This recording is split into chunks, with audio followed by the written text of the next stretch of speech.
Waiver Wire Tuesday, final segment here on the midday portion of the program. And we're going to go tight end on this one. And this is a guy who was on radars early, especially mine. He came over, he traveled from San Diego to Pittsburgh. Ladarius Green, he seemed to be the guy that was going to take charge after Antonio Gates was retired.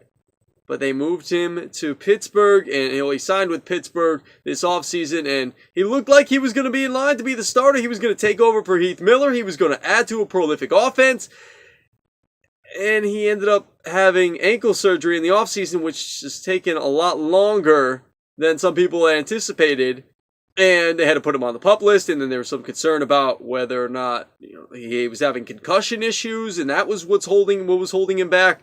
But he's back on the practice field. They're going to see how he looks, and they've got 21 days to determine, hey, he looks good, he's ready to go, let's activate him, or shut him down for the entirety of the season. And we heard from Coach Mike Tomlin today early on the program, and he had mentioned that Ladarius Green, they're probably leaning towards activating him. They didn't say much about shutting him down, so they're looking to activate him. Hopefully he doesn't have any setbacks and he can get back to the offense. And if he does, this guy is a supremely talented tight end that can go in a very prolific offense to go along with Ben Roethlisberger, Sammy Coates, Le'Veon Bell, D'Angelo Williams, Antonio Brown. The list goes on and on and on and on.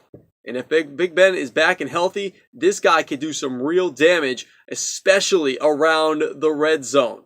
And we saw what Heath Miller was able to do with Big Ben. If Ladarius Green can do half of that, he may be a guy that you want to go and pick up. And don't tell anybody, but he is not owned in any CBS Sports fantasy football leagues right now. So you can go get him. This isn't a guy I would waste a high waiver claim on. This is a guy I'd let the waivers go, see what happens, get your high priority waiver claims in, and then, at the back end, if you have an open spot or you have somebody you didn't get and you have somebody you still want to just kind of get rid of, you don't need on your team, and it's kind of taking up some space, go grab Ladarius Green if you don't have one of those top end tight ends and stash him on your bench if you have room for him. Because if he comes back, he could make a dent in that Steelers offense and could contribute in a very, very high fashion. So I'd say go out and grab Ladarius Green if you have the opportunity. That's our final segment of a Waiver Wire Tuesday.